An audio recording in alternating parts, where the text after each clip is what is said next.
Here we come, love and tea. Here we come, love and tea. Here we come, we're singing praises to your son, yeah. Oh, love and tea. Here we come, love and tea. Here we come, love and tea. Here we come, we're singing praises to your son, yeah.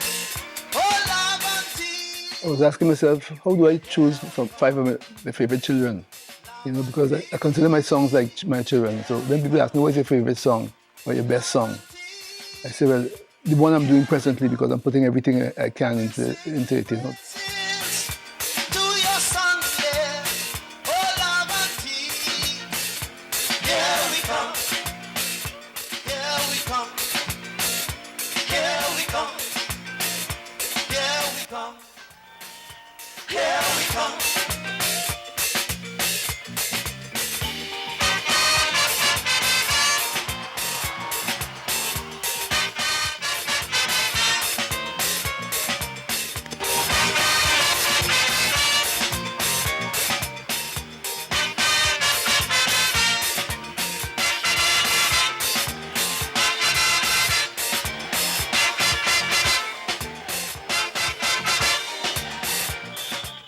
Pelham had started a melody, ba-ba-dee-ba-ba-ba-ba-da. So I said, Rudolph Jazz had just passed, so I said, you know something, maybe we could do something with this song in tribute to Rudolph Jazz. So then he said, yeah, that's a good idea. We do something about the trail. I said, who's Trail? He said, well, that's one of Rudolph's name, you know, they used to call him Trail. I said, well, is there anything else? He said, well, some people used to call him Walk Like a Dragon, because there's a movie called Walk Like a Dragon, and somehow one of the characters in it, people said it reminded them of Rudolph, so they started calling him Walk Like a Dragon. So I said, this is great, this is brilliant, because it led me to the point to say, I won't mention his name, because if I have all these nicknames, the Hammer, the Dragon, Trail, I said, that's enough, you know. I always say the songs that I write in 5 minutes are the ones that really hit the nail on the head, you know. And it was one of those moments where everything just came together. But driving home, thinking about Trail and the Hammer and the Dragon and so on, by the time I reached home, the song done, and the rest is history.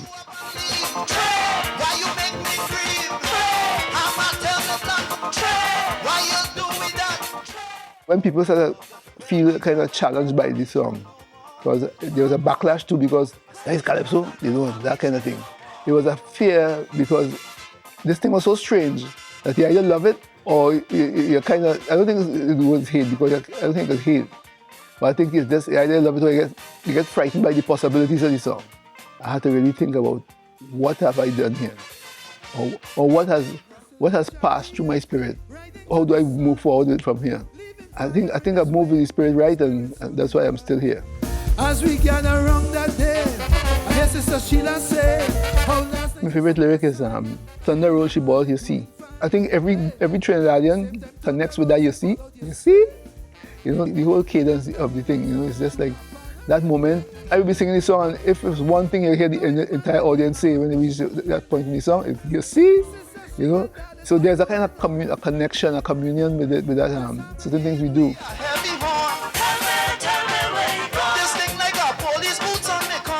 I had been on my own as an artist since I was 10 years old. I was always David Rudder. You know, it's always the older Calypsonians who name the younger Calypsonians. Like, I remember it was Kitchener's 10. Explainer had gone to sing, and what's your name? He's saying, Vincent Henry. He said, no, you can't be Vincent Henry. You just explain when you explain your song, so use explainer. That was a magical moment, because that moment was a part of the tradition. So right on stage on that night, you know, in '86, he said King David, and that was it. So I get it from Sparrow. He was right here in the savannah, right here in Panorama, right here inside Desperado's bar. Right here in the savannah, right here in Panorama, see him with the hammer in the hand. are going to make a video. Yeah. Now I read somewhere today, somebody said that this is not a calypso, but we're going to sing it anyway. We're going to have some fun, and we're going to still go to Brazil. I always felt that Bahia Girl was going to win the road match. Although the rest of the band, the rest of the world said, nah, that's so slow and thing. I said, this song has a jumpy in it. We're going to get out of hand now. We're going to get out of hand now. We're going to get out of hand now. Raise your hand if you feel it. It started off as a song that I wrote for Crazy. Crazy had gone to Ellis Chowdhury, who was the manager of Charlie's Roots. And he said, Ellis, I need a sponsor for my record. So Ellis said, well, let David write some songs for you and you know, we'll produce it and thing. So he said, yeah boy, David, write some songs for me and thing. So I go on and I wrote a song called Jump Up. I wrote Bahia Girl, and I wrote a song called Madness. So I said, well, I had 3 songs already. He said, yeah, good. Next thing you know, Crazy disappeared, Crazy living in the States. I don't think he had any intentions of really doing these songs. So I had these songs. So the idea was with Bahia Girl, he had a song called Muchacha. Pilim, pim, pilim, pim, pum, pim. Me, muchacha. So, you know, he met this girl from Venezuela and things. So I said, all right, this time he's meeting a girl from Brazil. You know, because the original line was this girl from Bahia, staying in Moruga. This lady real lucky. She bunks up the Crazy. As a man with a plan that I really didn't waste no time. I make up my mind tonight, that Brazilian is mine. This girl from Bahia, staying in Moruga. This lady real. This song so kind of compelling, it's infectious. I don't do it. So I rewrote it in the sense where I met this girl from Bahia, and I thought, well, this is easy pickings. But the more we talk, and I couldn't understand what she was saying, her language, but I still trying to communicate. And the more I communicate, I realized this thing is not what I think it is. This person is a spirit or something, you know? So then when I wrote it in the sense that, to say, like, I started to notice, wait, like he's a Baptist? She said, no. Trinidad and Brazil have the same vibration. Ile Ife, which is like the homeland for the Yoruba people. Ile Ife, she make me understand. And that's the moment when I realized I was actually talking to Mother Africa. The chant, pim, pim, pim, that was basically the universal calling of the people, you know, to come and let the spirits be free. And so the song got transformed into that when I decided to do it for myself. I take off my shirt was to show she met Trini Prance. She put on a smile as the damnedest is samba dance. So it was that I take off my shirt, she put on something, you know. Those were 2 lines there. What that woman do to me, I just couldn't. I was flying to New York and the flight attendant said, Bahia Girl. So I said, what about it? She said, she just joined the church or something, and she said that the pastor had brought down some fella from Nigeria. And the fella said how the chant in Bahia Girl bring out a bad spirit from Africa. So anytime you play it on the radio, it used to influence the people, but they don't know they're being influenced. So you hear all kind of stories. So I say, well, in a strange way, and it was like, I say, you really believe that? She said, yes, that's what the pastor said. It was just interesting that the way people react to songs, you know. I mean, once you have a pastor around, in trouble.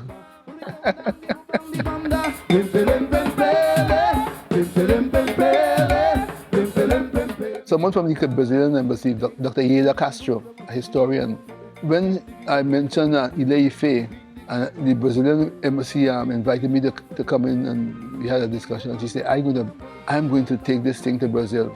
She was from Bahia, so she was very much into the candomblé, which we call Shango, and the history, and she said, Bahia, it's like Trinidad, you know.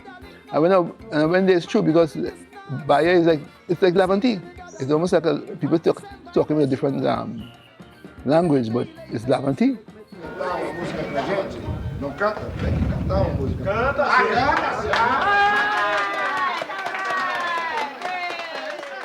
And I got to go to a Shango yard, huge, and it's the Mais de Shanto, which is the mother of the saints of that yard. So they brought me forward to her and so she said something, and the whole place burst out a laugh, you know. And I was confused, you know. I don't know what what should I do? So after it was done, Colleen, who was my interpreter, I said, what is happening there now? All she said was, but he cute, eh? And he plays. So these are the moments I remember, you know. I met Ile, which is a big, I call it a big rhythm section. Michael Jackson used them on his album, one of his albums, and Paul Simon on Rhythm of the Saints. The leader of the group, he gave me some instruments that I actually used on some songs. Keisha went to Brazil the other day, and the guy said, you know David Rudder? Tell him, so I said hello, you know. And this is after 20-something years, you know. So for that kind of connection that stays that strong in his mind, that as he heard Trinidad, he said David Rudder. You know, I felt that was all worthwhile, you know. Enid ball out like she insane. I never thought my times would come again. When we jam, it used to rule these people tongue. The hoity-toity used to run when we are wrong. She forget she was cooking for she amazed. There's got to be a band from my jammy days. She pull up, she dress, cock she mouth, and start to walk up, she belly inside, you know. People try their best to cool she down. They even send for she man, they say, well, he's strong. He was an Indian from Belmont, they call Karut. He really tried to cool she down for truth. She fling him off, not for hell, she wouldn't listen. Then she start to whine like she never christened. She body make out of blood and bacchanal, and she bottom come to mash up the carnival. I always tell people, there's a friend of mine who said that. I said, what did you say that? I said, I'm going to whine like I never christened. And it started hitting me. The kind of influence the church had on society. The only way you could whine to that level is if you're in Christian. So I say, that is a song right there. She started whining like she never christened. And she body make out of blood and bacchanal. You know? So it's like, who messes with that? Go at your own peril, you know, or your own glory. It's up to you. And I build this song around that line.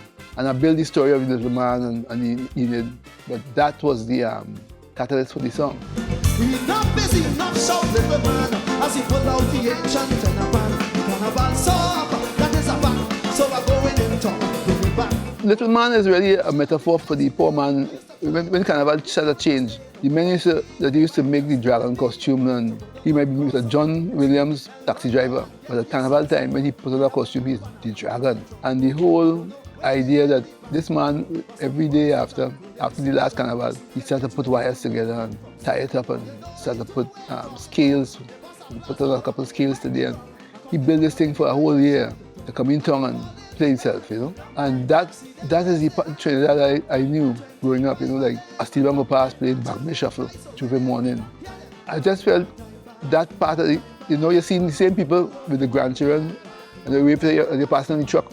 So I said, let me write a tribute to these people who actually made the carnival, but like they kind of pushed out now, you know, they can't cross the rope. The rope's there to protect a different kind of masquerade. So Little Man was actually a metaphor for that time past.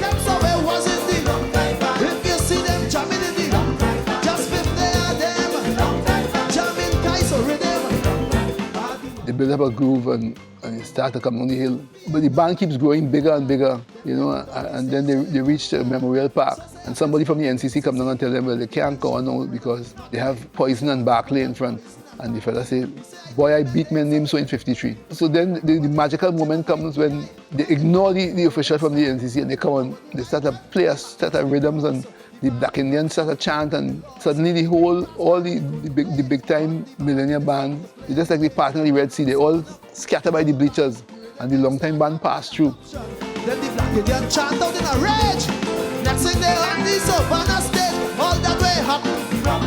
I was there in person, 10,000 of them, jamming kites or rhythm. Carnival must represent the times it existed, you know. But it's just that because you know how Carnival used to be, you can't explain to a young person now that there was something about Carnival then, more than just the costumes and so on. But people used to play a mass, you know. It's like it was just part of the community, you know. And a lot of the community got left out, you know, when things change, you know. People might say, well, maybe they should have changed too, but Mr. John, he wanted to be the dragon till he died. He wanted to struggle to cross the dry river, so I had to write about him too.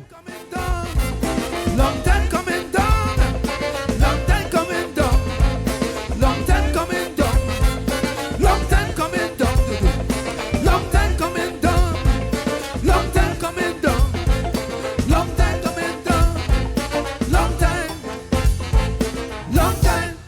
I feed off the country, of wherever I am. I feed off of it, you know. If something inspires me strongly enough, I know there's a song coming. But also, I have a kind of strange connection with mad people. Mad people like to talk to me.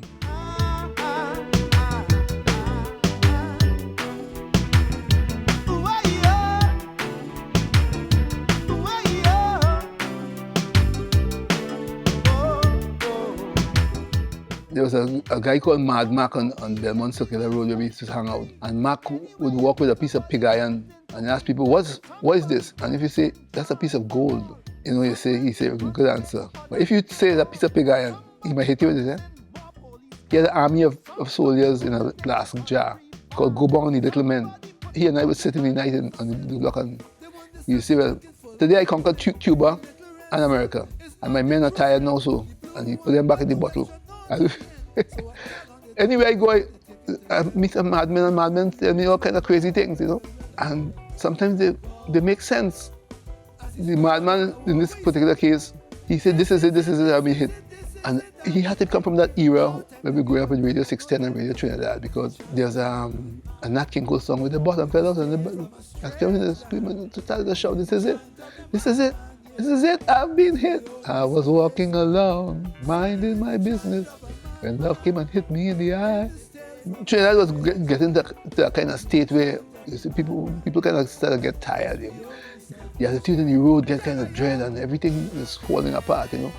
And I had 3 conversations with madmen on Brian Harper Promenade. And the last one was funny because he had a collar and tie and a suit like he was working in an insurance company or what have you. And he come in his store and he tell me, say, I like your music, but you ain't good at sliding the family stone. I said, no. He said, no. You is a man, I from San Rafael. I never hear you say nothing about San Rafael. You apologize to San Rafael. Eh? Haiti, I'm sorry, but what about San Rafael? San Rafael, I'm sorry. So I realized he's a madman too. So it's like, they come in all different shapes and sizes, you know? And I always, people say, like, just follow you. Tony Hall say, but just follow you. So this man, no time to give up, brother, no time to quit. You know, when you reach a point where you say, I can't make it, nah, this place, nah, I give up. And the madman said, no chance, no time to give up, no time to quit. So if he could say that, I'll come again. This is it, I've been hit. No time to give up, brother, no time to quit. I would hope that with the songs, people could say to themselves, you know, I never thought about it that way and go and do something. I think that happens there. Because people come and meet me and tell me, you know, after I hear this song, I decide to do this and do that or the other and, you know, try to do my best for the society. And it does affect people in that kind of way. And it's just nice to know that at least, even if it's one person, heard it and help them change their lives and the lives of other people because of it, you know. That has happened all the time. People come with me and say, thanks for that song, and they go on their way. I say, okay, this song was worthwhile.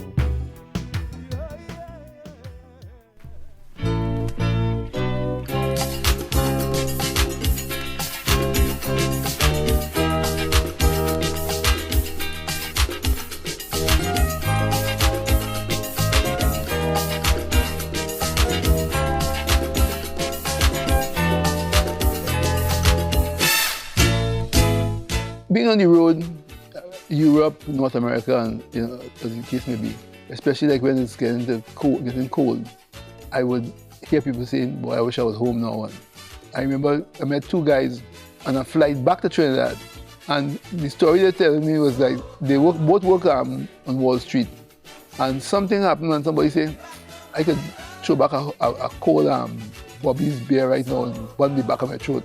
And if I say, you thinking so too? They call the airline and make a booking. Left the job the day, jump on the plane, get the passport, jump on the plane. And I said, so when they headed down from that conversation, he said, yes. You take a few days down there and pass and burn the back of the throat with beers and head back on the road. But a concrete jungle drum can't play no calypso. No. So I'm saying, so come There was a time when you come into Piaco, there's a copse of trees, of long skinny trees on one side of it. When you see that as you come into land, it used to kind of give a vibe like, and then I said, oh God, look at that, look at the trees. You kind of learning they have to do that. They just jump on a plane. The kind of effect that has on people, you know. That's why I wrote this song. And then one day in Toronto, a fellow say, come backstage, and he tell me, he said, family, children going to school here, things going good health service and so on, you know. Real good, life is good and thing, you know. And then I went on to do this, so he went back in the audience, second half, and I do this song. And I say, imagine 20 below and hot sun shining in Trinidad and thing. And I see him fella sitting on the front seat and he started crying. That, I remember that, I say, well, I watch him and I say, that's what this song is about.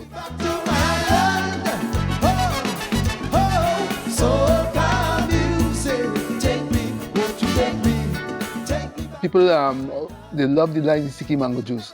Most of them will come and say, sticky mango juice. Yeah, and then it's so funny that sometimes they will start arguing, starch or Julie. So that's a side thing that happens. It just sums up the degree of the nostalgia, you know? That you can just switch to that, you know?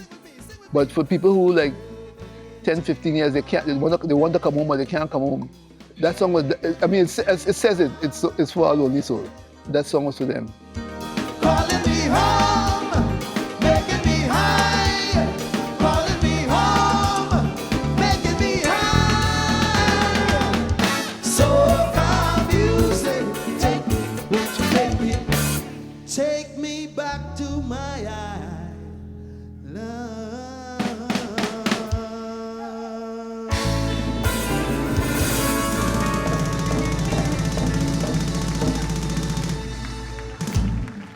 Thank you.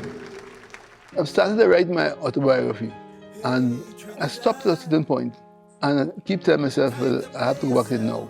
But then a song or two will get in the way. And then I realized, wait, these songs are actually my autobiography, in a sense, you know? Like these songs are part and parcel of what my story is, you know? It's all about connection, connecting with insanity, connecting with a spirituality, you're connecting with the people on the ground who usually have the answer. They kind of know more things. And for the people who detached, there's something inside there for them to communicate with too. They all can bring people together, bring spirits together, because these are the stories of our life and times. That's the reality. I just happen to write in a different kind of style, but that's the reality. To reflect our life and times. And these songs do that. The action is here. Everybody, hands in the air. Tell me why. Soca music on clear. Yeah, people wave and bow to the king. The action is here. Oh yeah, yeah, yeah, yeah, yeah. The action is here.